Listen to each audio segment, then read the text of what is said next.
r/NoSleep. Posted by u/Mickdeappelboom. Campsite Crystal Woods, rise and shine.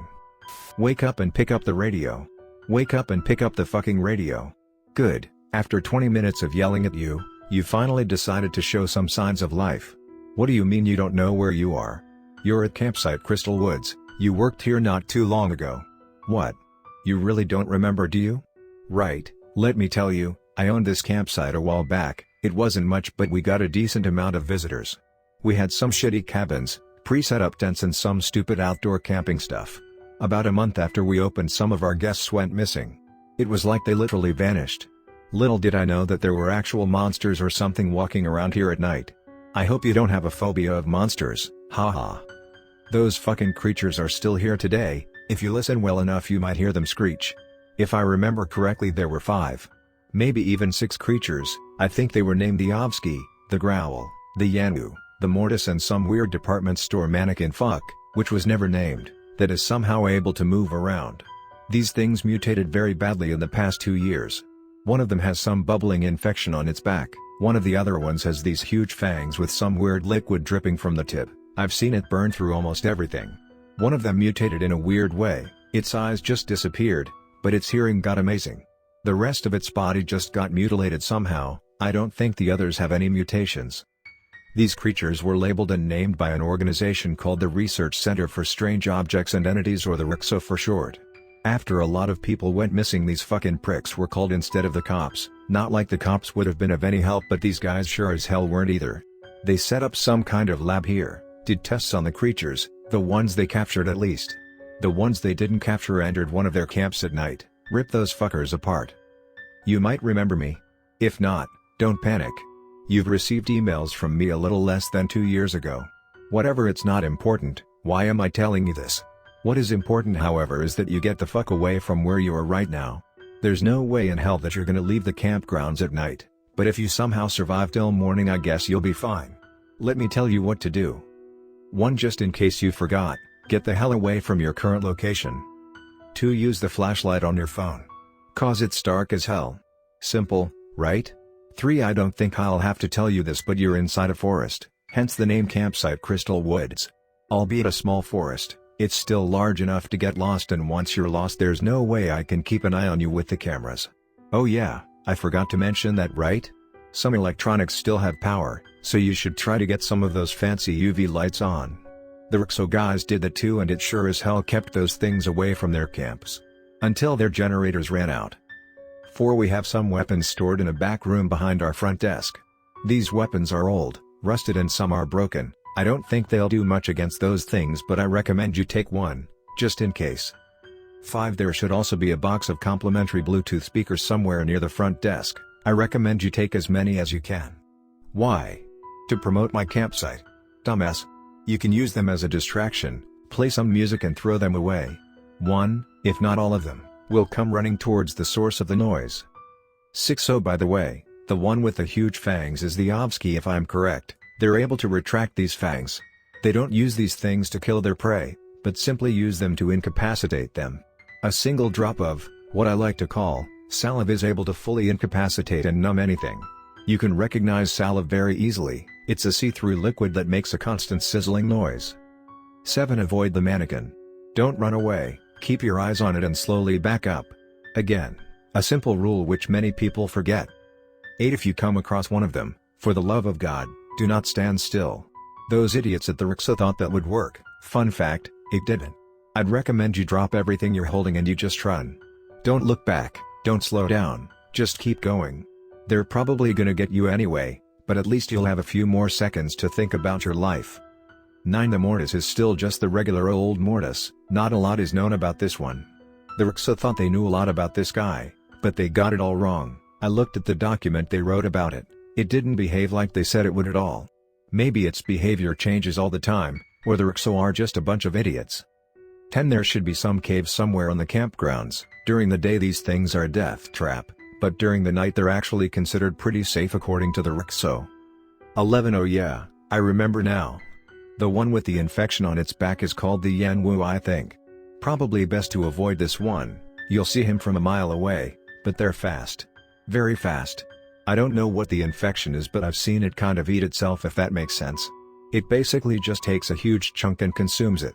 I don't know why it does this. Even when those guys from the RXO were still here, they couldn't figure out why it was doing that. 12. Okay, so this is very rare, but they might let you live. You'll be missing a huge part or huge chunk out of your body, but you'll be alive. The best thing you can do is just lie still. You'll either die, slowly, or you'll live long enough for me to come find you. 13. And finally the growl, my favorite. This is the stealthy one. It can't see you, but it sure as hell can hear you. You'll know if the growl is nearby if something starts smelling like literal shit, that things reeks. With every little noise you make, the growl is getting closer. So I recommend you move around as little as possible. 14. The RXO told me about a sixth creature. I know almost nothing about it. The only thing I know is that it lives inside the caves, during the day and during the night. Tomorrow morning I'm gonna go to the old RXO campsite and look for some documents and information about this creature, and I'll come look for you if you died. Just so you know, if those things get you and kill you, I'll return in the morning and look for anything that might be worth something for your family. Alright, I'll speak to you soon. Good luck. The next story of video. Posted by u/tennis_rocket. How to survive Lillard Town's lake at winter. Hello there, Olin. It's been a while. I'm not gonna be able to fish with you this month, so I'm leaving you this note. Anyways, since I know fishing and boating is your life, I just want to tell you what you should expect of the lake.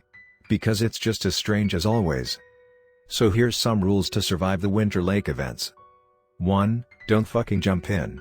The lake is cold, and I mean cold. If you jump in, your body will start turning to ice, so stay in your boat. Other things just won't turn into ice, such as fish or rods, so you won't go hungry. 2. Be nice to any things you find. Most things there, other than fish, aren't animals, as you already know. But during winter the cold makes them annoyed. And you don't want to be bitch slapped to death by an angry forsaken soul. 3. Don't take more than you need. You don't need any boots or cans you find by the shore. Sand leafs hold on to toys in order to stay warm, and a sand leaf can get pissy if you touch their favorite toy. And you know what happens if you piss off a sand leaf. You still remember Jerry and your dog, right? 4. Narwhals. During winter, narwhals appear in the lake. They are connected to the fourth rare event that happens. 5. If it starts snowing, don't enter or leave the lake. Staying in the boat will keep you safe from the skinwalkers, and staying outside of the boat will keep you safe from the already pissed off creatures. So pick and choose whatever thing you want to deal with if you know when it's gonna snow. But when it's already snowing, you can't choose the other. The skinwalkers are already hunting near the lake, so getting out is stupid. Entering the lake will get you killed by a sand leaf. The fallen snow makes them pissy as hell.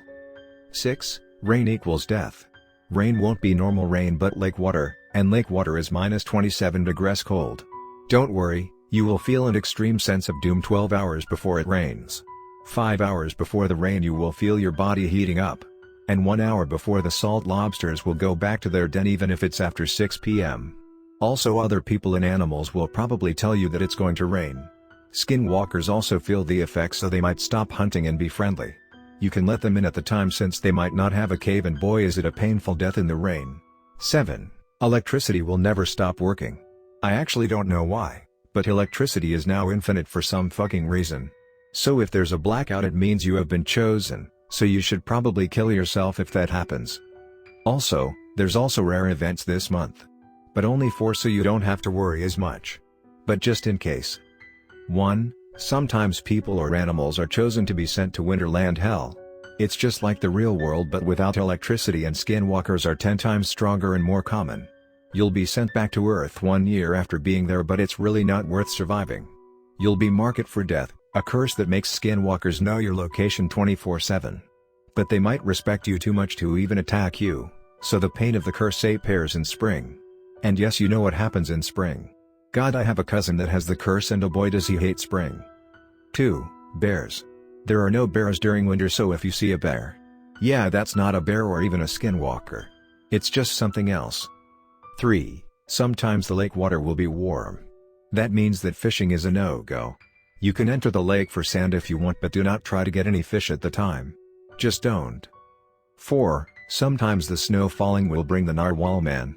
He's this season's vendor. You can still trade with him for some cool stuff, but he's always around narwhals, and they will attack if they don't like your vibe. Talking about the narwhal man, He's the most friendly of all vendors. He's just a normal guy on a wooden circle just floating on the lake. He's a pretty nice guy who loves sea dumb creatures called narwhal. He'll accept fish and such as give you some cool shit. Alright dude, I've been writing in this for too long. See you next month Olin.